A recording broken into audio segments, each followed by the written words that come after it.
కండలు తిరిగిన టెక్నాలజీ కాస్త ఖరీదే గురు.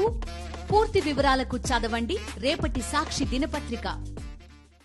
బెజవాడ ఇంకా వరద ముంపులోనే ఉంది. విలయం ఇంకా తగ్గలేదు. వరద ముంపులో బాధితుల కష్టాలు అన్నీ ఇన్నీ కావు.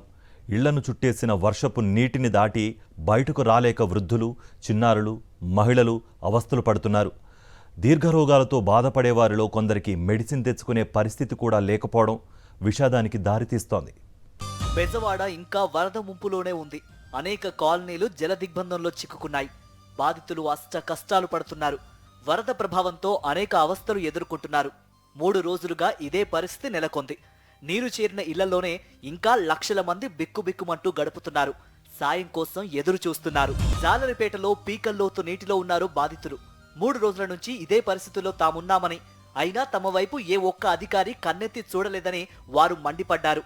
స్థానిక యువత, స్వచ్ఛంద సంస్థలు సాయం చేస్తున్నాయని, ప్రభుత్వం మాత్రం పట్టించుకోవడం లేదని ఆగ్రహం వ్యక్తం చేస్తున్నారు. 4 రోజుల నుంచి కూడా మాకు అన్ని నీళ్లు నిండిపోయినాయండి. మరి అయితే మాకు జీవనం ఏమీ లేదు. నీళ్లు అన్ని బట్టలు, సామాన్లు అన్ని మాకు తడిసిపోయినాయి. మరి ఎవరో పట్టించుకోవట్లేదండి. మరి ఏ నాయకులు కూడా రాలేదు ఇంతవరకు చూడడానికి. ఎమ్మెల్యే గారు అయితే ఈ సందులోకి రాలేదండి. అసలు నిన్న వచ్చారు ఎమ్మెల్యే గారు, అటు చూసి అటు నుంచి ట్రాక్టర్ మేము వెళ్ళిపోయారు కానీ ఎమ్మెల్యే గారు లోపలికి రాలా. నిన్న పడవల్లో గర్భిణీసి ఇందాది మేము తీసుకెళ్ళాం. మా పేటలో గర్భిణీసి అమ్మాయిని తీసుకెళ్తే 2000, 3000 పడవలు అడుగుతున్నారండి 2 రోజుల నుంచి. ఎక్కడ తీసుకొచ్చేస్తాను? కూలి పని చేసుకునే వాళ్ళం 2000, 3000. రోగులు, వృద్ధులు, మహిళలు, చిన్నారుల పరిస్థితి దయనీయంగా ఉంది. అనారోగ్యంతో ఉన్నవారికి వైద్యం అందడం లేదు, మందులు దొరకడం లేదు. వృద్ధులు బయటకు రాలేకపోయారు. వరద ముంపులోనే చిక్కుకున్నారు. వారికి ఆహారం అందక అలమటిస్తున్నారు. సింగ్ నగర్ లో హృద్రోగంతో బాధపడుతున్న పద్మావతి అనే మహిళ బయటకు వెళ్లలేక, మెడిసిన్ అందక చివరకు భర్త, కుమారుల కళ్ళెదుటే కన్ను మూసింది. మృతదేహాన్ని తోపుడు బండిపై ఉంచి వరద నీటిలో కుటుంబీకులు తీసుకువెళ్లడం చూపర్లను కలచివేసింది. గుండెపోటు అని చెప్పినా పడవలు, అంబులెన్స్లు రాలేదని బాధితులు వాపోయారు. కొంచెం ఆయాసం బాగుపడి వాటర్ చూసి ఆ పడవలు వచ్చినా కానీ ఎవరు వచ్చినా ఆపట్లేదండి. ఇగో పని మీద చూసుకుంటారు. కనీసం సాయం చేసి లేకుండా నిన్న మధ్యాహ్నం 10 గంటల వరకు బాగానే ఉన్నారు. తర్వాత చనిపోయారు. చనిపోయిన తర్వాత ఇక్కడికి తీసుకొచ్చిన తర్వాత మేము 3 కిలోమీటర్ల నుంచి తీసుకొస్తున్నాం. ఈ ఫ్లైఓవర్ దగ్గర నుంచి ఎంకే బేగ్ స్కూల్ అవతల సందులో నుంచి తీసుకొస్తున్నాం. ఇక్కడ పోలీసు వాళ్ళని అడిగినా కూడా తీసుకెళ్ళండి అంటున్నారు. ఒకళ్ళని భుజం మీద పెట్టుకొని తీసుకెళ్ళిపోయాం, మీరు కూడా అలాగే తీసుకెళ్ళండి. అంబులెన్స్ వాళ్ళు ఎవరు తీసుకెళ్ళని అంటున్నారు. 108 వాళ్ళని అడిగితే మేము బాడీని తీసుకెళ్ళాం అంటున్నారు. మరి అక్కడ నుంచి మేము తోసుకుంటూ వస్తున్నాం. ఇప్పుడు మా పరిస్థితి ఎవరు పట్టించుకోవట్లేదు. ఓల్డ్ రాజేశ్వరిపేటలో వరద బాధితుల పరిస్థితి దయనీయంగా మారింది. ఇంట్లో చిన్నారులకు పాల ప్యాకెట్ల కోసం ప్రాణాలకు తెగించి వరదలో ఈదుకుంటూ వస్తున్నారు. ఎక్కడో రోడ్డుపై పాలు, ఫుడ్ ప్యాకెట్లు పంపిణీ చేస్తే తమకెలా అందుతాయని ఆగ్రహం వ్యక్తం చేస్తున్నారు. ఓట్లకు వచ్చి నిల్చుంటారు, ఇటప్పుడు మనకు రారు. మళ్ళీ ఎంత ఇబ్బంది పడుతున్నాం 3 రోజుల నుంచి.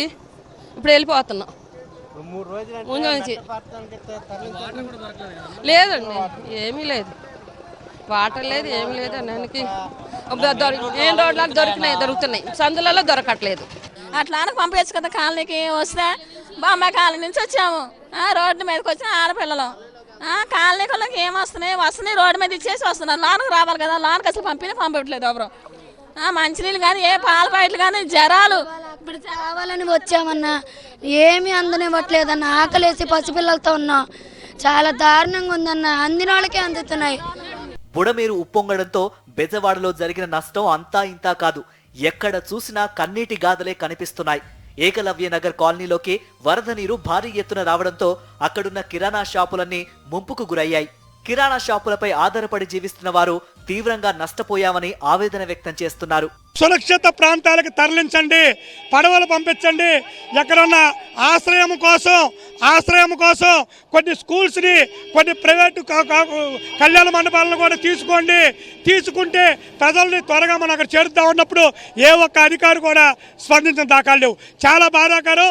వరద కష్టాల్లో బాధితులు కొట్టుమిట్టాడుతూ ఉంటే ప్రభుత్వం, అధికారులు పట్టించుకోవడం లేదని జనాలు ఆగ్రహం వ్యక్తం చేస్తున్నారు. ఎన్నికల్లో గొప్ప హామీలు ఇచ్చిన నేతలు ఇప్పుడు వరద బాధితుల కోసం ఎందుకు రావడం లేదని మండిపడుతున్నారు.